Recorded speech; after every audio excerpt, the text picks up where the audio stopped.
Hi, I'm Ruth Moehlman from the Historic District Commission of Farmington Hills, and we are at one of the most significant buildings that we have in Farmington and Farmington Hills, the Longacre House, which was designed by Marcus Burles for Luman Goodnar, an attorney from the city of Detroit who came to live here and never left. We will be interviewing Mr. Goodnar's grandson, who remembers a great deal about what the house was like and the fantastic accomplishments of his grandfather. This property in 1845 was where Palmer Sherman built his home, raised his 9 children, participated, we think, on the Underground Railroad, and then built after the Civil War, the front section of this building that Luman Goodnar came out, purchased the property as his summer home. I have suspicion that he probably learned about this property because Palmer Sherman raised seed for Fairy Seed, and Fairy Seed was one of the people that Mr. Goodnar had as a client.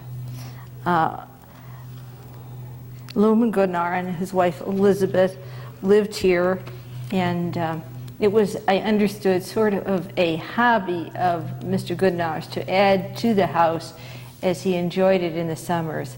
And Marcus Burles would design it, and then Mr. Goodnar would have it built. The house was also at one time surrounded by magnificent gardens, which are no longer here. Eventually his property, the farm property, went to his daughter, Ellie Spicer, Elizabeth or Ellie Spicer, and that part is Heritage Park now. The Longacre house is separate. It was given earlier and it was used as the community center, and then as the community developed, it became not the community center but just a special place where they also do activities for our community. We'll go now and have a conversation with Mr. Spicer, who will show us a great deal about the house and what it was like when he was a youngster and what it was like when his mother grew up here.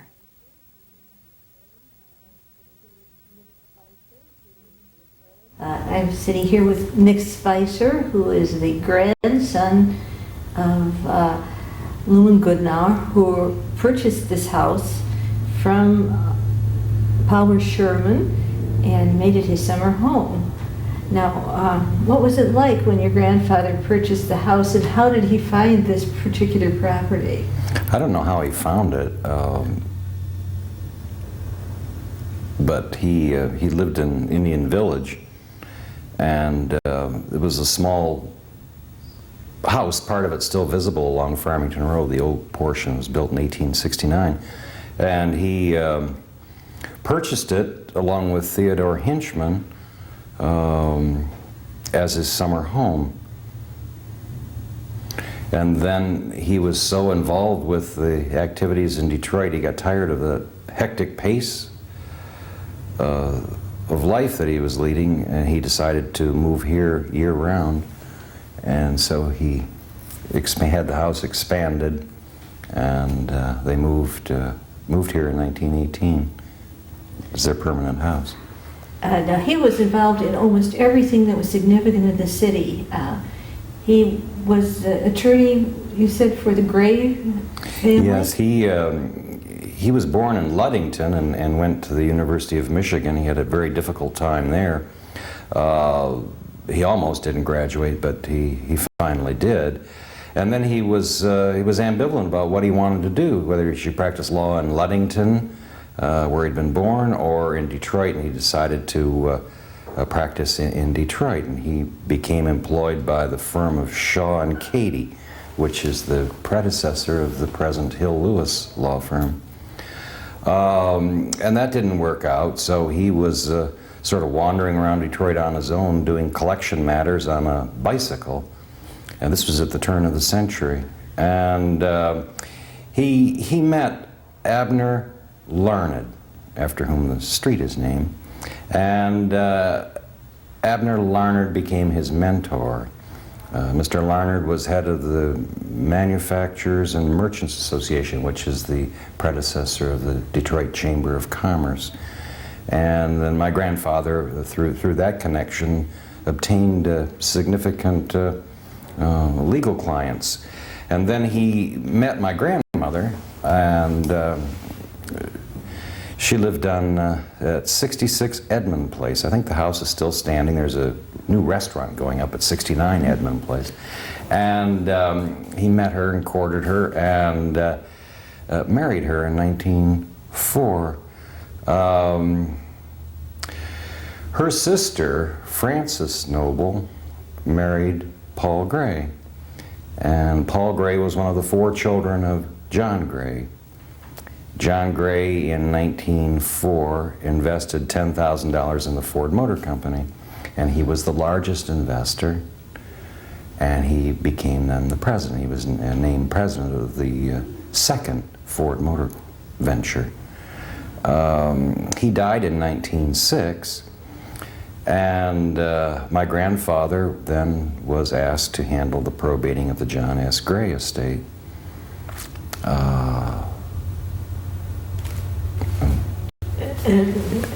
Before that, he had his office in the Hammond Building in Detroit, which was a very majestic sandstone building right where the main office of National Bank of Detroit is now.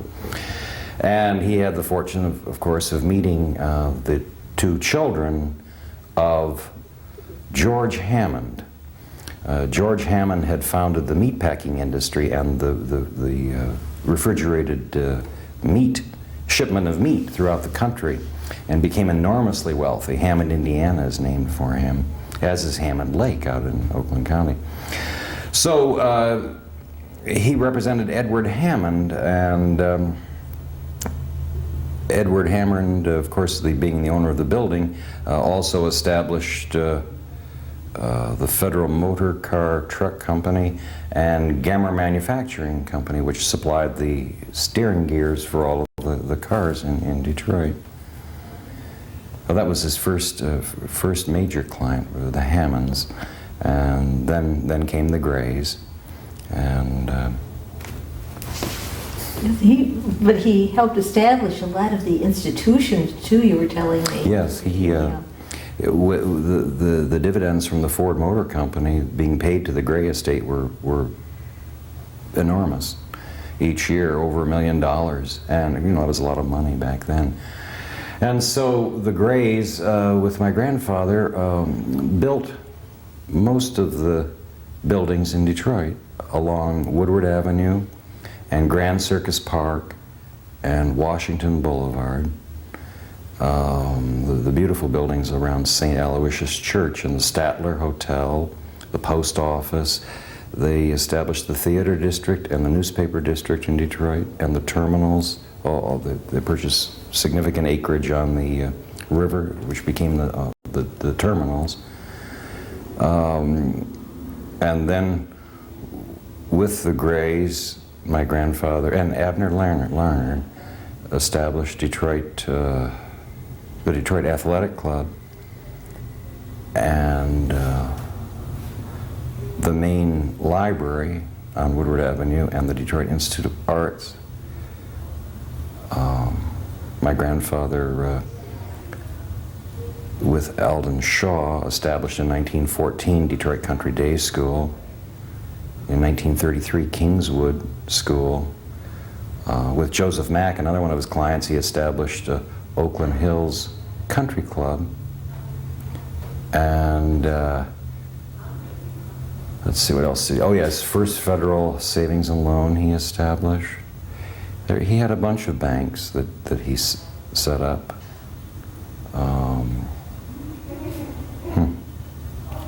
Can't remember the names. And then he, with his partner, he established the Kresge Foundation. Stanley Kresge was a client of one of my grandfather's law partners. A good friend of my grandfather, although younger, 10 years younger, was Robert Skillman, who was one of the founders, one of the 3 founders of Minnesota Mining and Manufacturing. And he met him in Winter Park, where my grandfather had his summer home, and persuaded him to come to Michigan. And the Skillman House was beautiful old white farmhouse on Hickory Grove, and a lot of acreage around. Of course, it's been subdivided now. But that was the... Robert Skillman died around 1945, and Mrs. Skillman died probably 20 years after that, and of course that established the Skillman Foundation. Mm-hmm. They had no children, and so that was another one of my grandfather's clients. We always hear about the good things that the Skillman Foundation is doing. Yeah. They are still doing a lot of wonderful things. And when your granddad came out here, he had this special architect, Marcus Burroughs, who was so renowned, and the things are beautiful that he's done. And tell us how they made a hobby of enlarging the house. Well, I don't know how he met Marcus Burroughs. I know he knew Hinchman and Grills, but anyway. Oh yes, Marcus Burroughs was the architect for Paul Gray. My grandfather built a house on Seminole, and Paul Gray built the house right across the street on Seminole in Indian Village. And I guess that's how my grandfather met Marcus Burroughs, was through the Grays.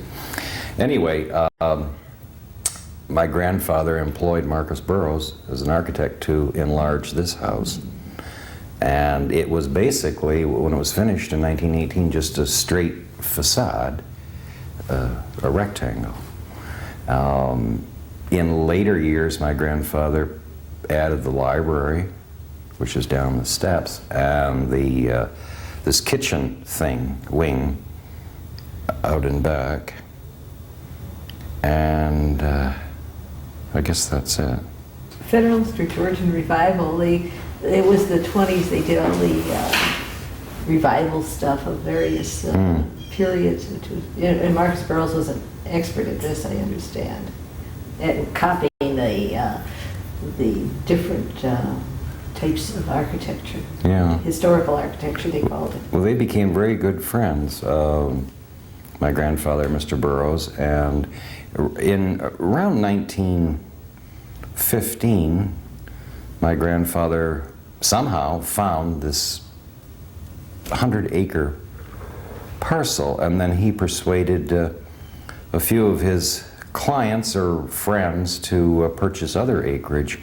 And so, as I said, my grandfather and Theodore Hinchman, who was the founder of Smith, Hinchman and Grills, purchased this 100-acre parcel, and my grandfather took as his half this probably 50-acre parcel, which ends at the stone wall, and Theodore Hinchman retained the rest of it. And then he persuaded Richard Weber of the Hudson Weber Land Company to purchase the next 120-acre parcel, which is the balance of my mother's property.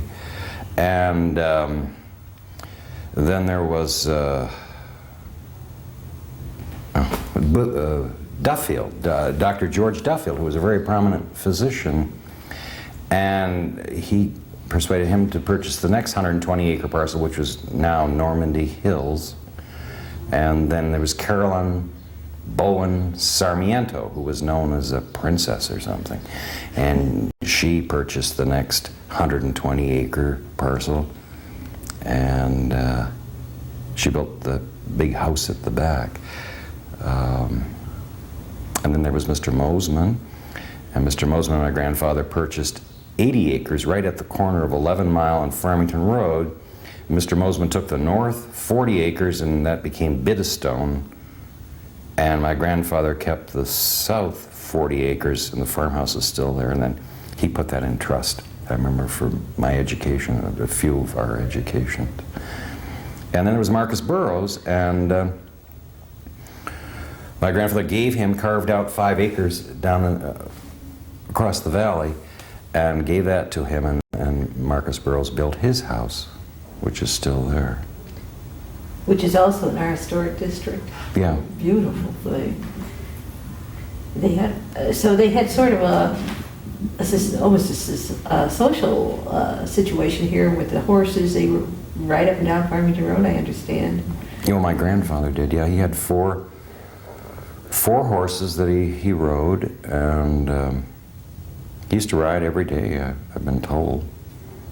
And of course there was nothing but gravel roads and fields. It was all farms here.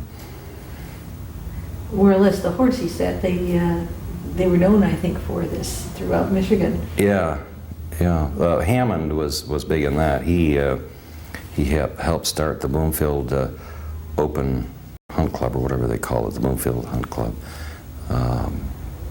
And his house is right around in that area. Let's go look at the house.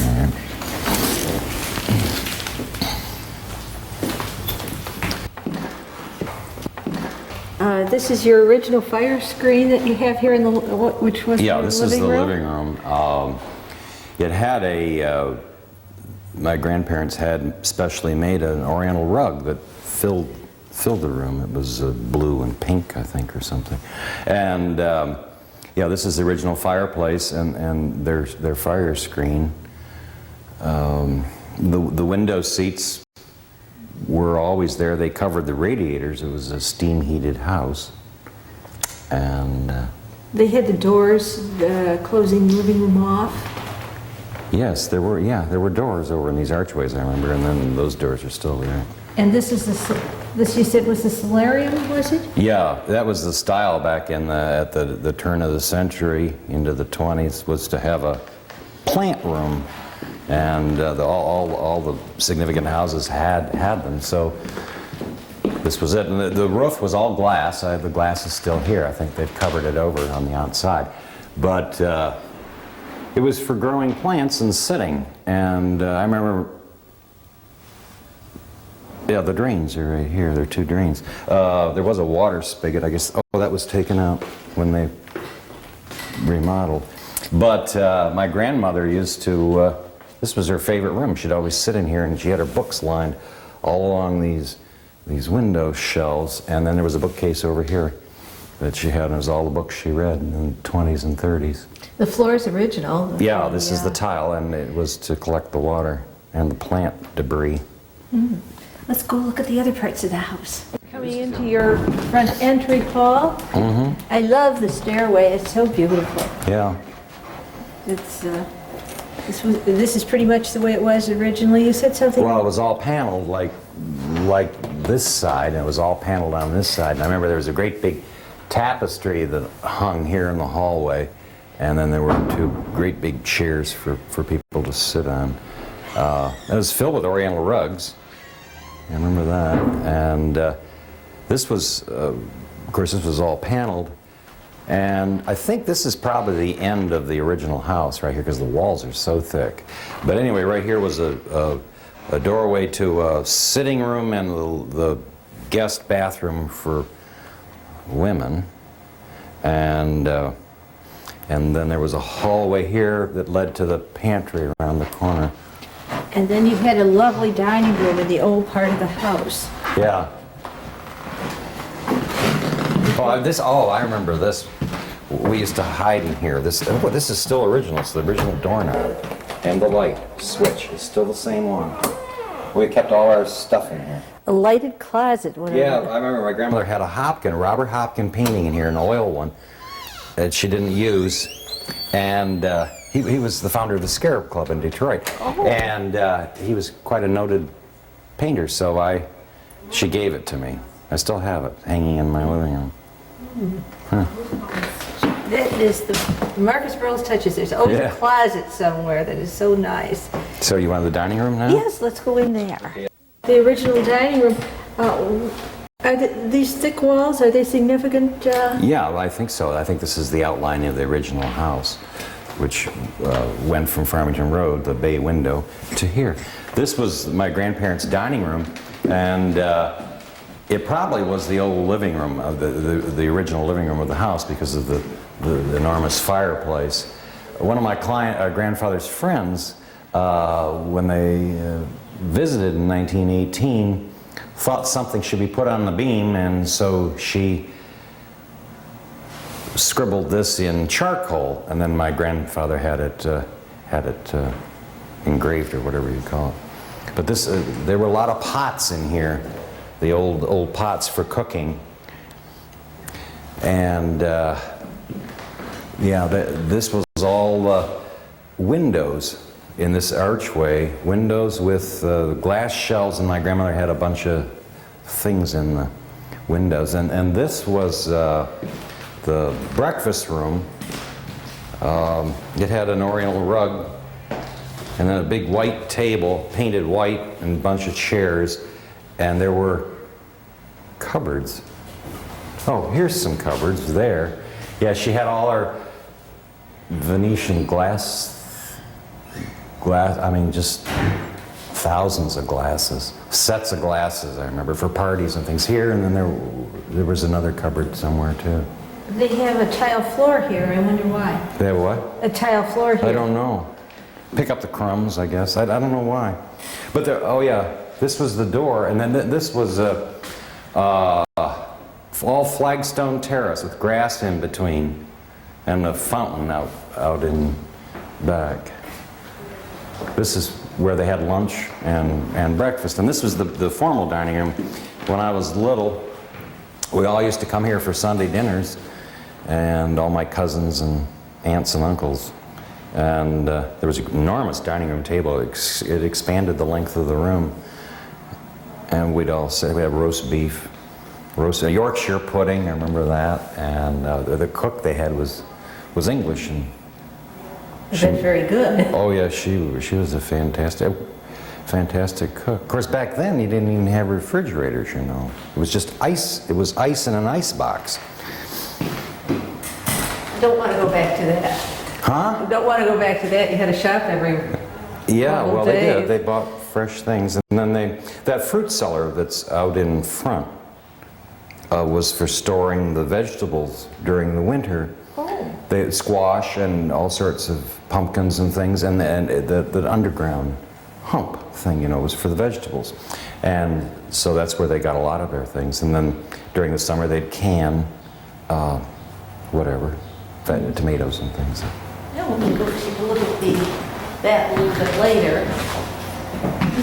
This is charming kitchen. the original part of the house. You can still see it from Farmington Road. The brickwork over the windows, and then it stops right here because they put the wing on for the kitchen.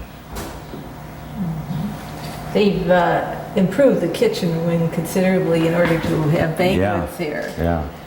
But shall we go take a look at the modern kitchen? I don't know if we want to even look at that. Let's go upstairs. There was a big pantry, I remember, here in this area. It had a stove and a warming oven and a double sink for washing the dishes, and all my grandparents' china and silver, everything for setting a table was out here. And then after the cook had finished cooking in the kitchen, it would be brought out here, stuck in the warming ovens, and then waiting, and then the butler and the maid would come out and serve everybody Good old around the days. table. Yeah. And I think the den that you've added is just beautiful too. Yeah, it was filled with books. My grandfather was an avid reader. He wrote very well too. And then my grandfather had his library upstairs. In one of the bathrooms with the fireplace was his library, and then he had so many books, and it was nice to have a library, so he added this room. It's got the original paneling unit. Yeah, And, yeah, and the fireplace. There was a big ship, oil painting of a ship here, I remember, and then of course there were a lot of, I mean, it was filled with books. You said these And are- furniture. You said this is the original dining room? Yeah, those are the chairs from the dining room. I don't know what style they are. But there was a big sofa here, and there's some leather chairs, and there's a big globe, and then that was another window bench. But it was just filled with books. I think they're Federalist like the house. What? The Federalist style Oh, I don't know. furniture. Like the house. And Oh, there's my grandfather. That's a portrait I gave of my grandfather. I don't know where my grandmother's is. There was an oil painting of my grandmother. he looks like such a nice man. Yeah. Had a big oriental rug in here too, I remember. Yeah, And the door was to go out to the Outside, yeah, it's still got the original lock. I remember that. I could never work it. It was the weirdest lock, and I could never open the door. Very, very cozy room here. Yeah, yeah. Very cozy. Let's take a look at, you can point out where the bedrooms are upstairs. Okay.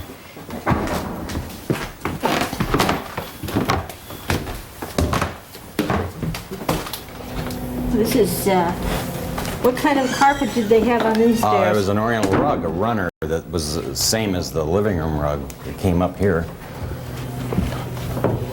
There's some flag my grandfather received as an award, and it was in the corner. There were a bunch of huge horse prints, I remember, on the walls. And there was a chandelier here. It was all glass in the shape of a star. It was kind of small. Oh yeah, it hung straight here. That's where it hung. And whose bedroom was back here? My mother's. They use that now as the resale shop. Yeah, oops, I suppose. Yeah, is it in, oh, you can't go in? No, they have a... Yeah, this, my mother had this room and had a sleeping porch off, and then her own bathroom. All the bathrooms, I remember, were Puabic tile. This was added later. This is the elevator. I guess there's no elevator left. Huh. Anyway, my grandfather had heart problems, and so around 1940 he had an elevator installed that ran from the first floor to the second and then up to the third. What was on the third floor? I've never been up there. Billiard. What happened here? There's a door. Billiard room. Oh. They used to play billiards up there. Yes, I think they had to put a fire door in just for security. It was all red, real dark burgundy or wine-colored rug that was in here. Is this an original piece or is No. No, someone gave that. Yeah. Let's look at the other bedrooms back And then in here. later years, my grandmother used this as her room because she didn't want to be isolated. She was afraid, you know, burglars and things, so she wanted to be near the people who worked here. So she moved here, and the servants' quarters are built over the kitchen. And this was my grandparents' bedroom. I remember there were two huge postered beds and a chaise longue or whatever, and a bunch of furniture. And the built-in cupboards. Yeah, those were which are- closets. Those were the closets. Just lovely. And then his library was this bathroom over here. And then when they built the library, this has a fireplace in it. And it was open. There weren't, of course, wasn't all the shower stuff. And it was a regular library. And then he made it into a bathroom. And this is Puabic tile in here. This is the Puabic tile in this bathroom. Yeah, sure. An enormous bathroom with a fireplace. Yeah, well, it used to, as I say, it was bigger as a library. This is the wedding picture of my grandparents. They were, which I gave to the house, they were married on the deathbed of my great-grandmother on Edmund Place, and there's a picture of Paul Gray and my grandmother's sister, and Sarah Fraser, my grandmother's other sister, with her husband Stuart Fraser. There's Matthew Whittlesey, and there's my other grandfather. And I don't know if that's Abner Larnard in the back, I imagine it is, and there's the doctor who was attending. It was a very sad wedding for them because she died that night. There's your grandmother's picture. Yes, there's the oil painting, a portrait of my grandmother. She had that done in Florida.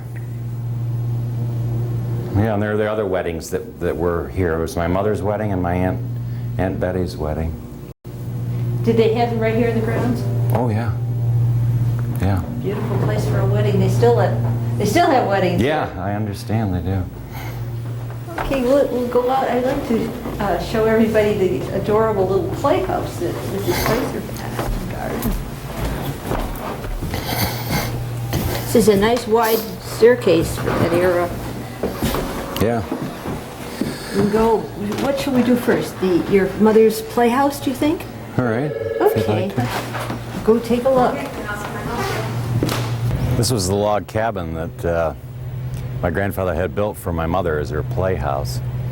It's quite a distance from the house. Yeah, I didn't realize it was so far away. Had a fireplace in it, and she had furniture, bunk beds, I think. And there were windows with shutters and a door. Is there anything left, I wonder? Let's go look. I don't know. It has a new roof on it. It used to be a cedar shake roof. And it was a real log cabin. I had one down when I was a boy, too. That isn't poison ivy here, is it? No, it's elderberry. Oh, yeah. Oh, God. Look at the fireplace. Oh, my. Her fireplace is still here.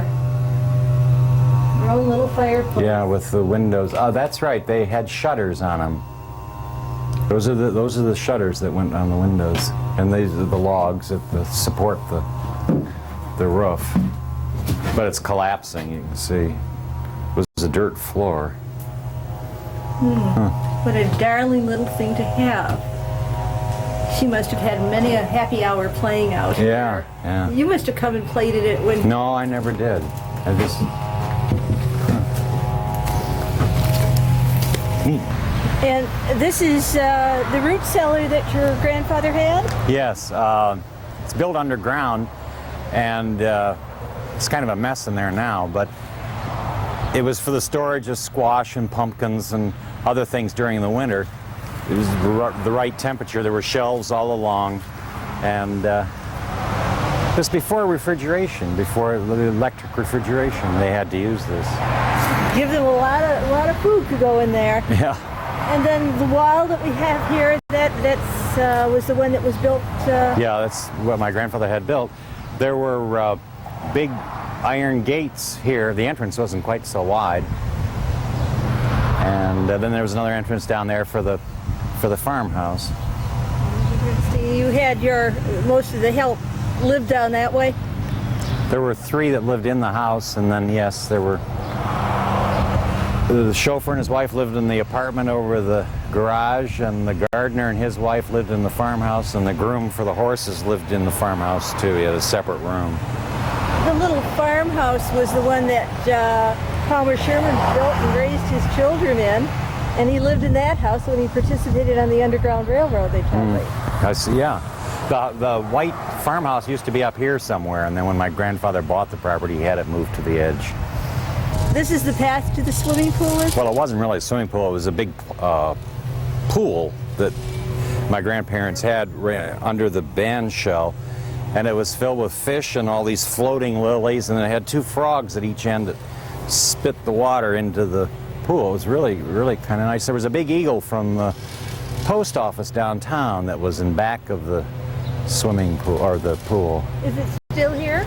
I don't know. I don't think so. They also, that famous tunnel that they always thought was involved with the Underground Railroad was actually to this pool. Well, there was a big, down here in the back was the water supply system for the house. There was the pump for bringing water up to the house. And that might have been confused with it. But this was the pond here. And then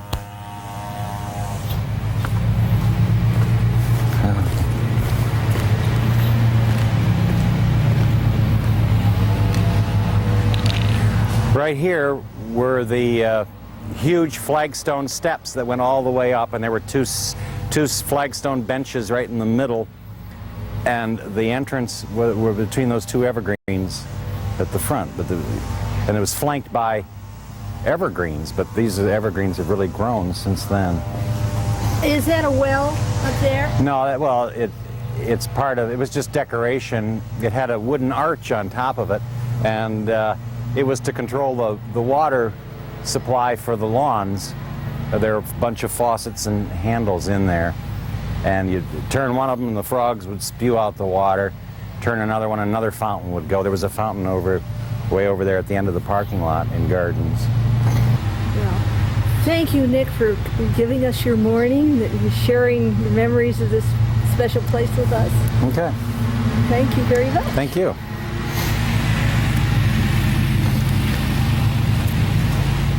Is that it?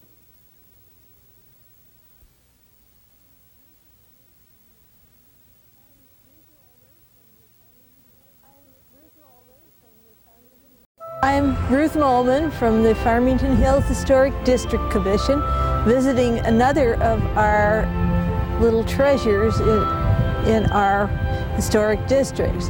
This we call Ward Eagle, and it's named after Ward Eagle, who was a local farmer. He moved into this house when they widened Middle Belt Road, and his house that his father had built was destroyed. Actually, there were two houses there, one by the original owner of the land, Samuel Bryant, who owned acreage on both sides of Farmington Road and was his township supervisor. He and his family disappeared by the mid-1800s, and that is about the time that the Eagle family came to Farmington. They were original settlers of Oakland County. Samuel Bryant, Solomon Bryant lived in West Bloomfield, and his grandson Ward Eagle came with his father when he came to Farmington, and he was born here in Farmington. He lived his whole life here, but he did some wonderful things for Farmington. Participated in township government. He was on the township board for many years, and then he became, for a brief time, township supervisor. He also was on the local school board.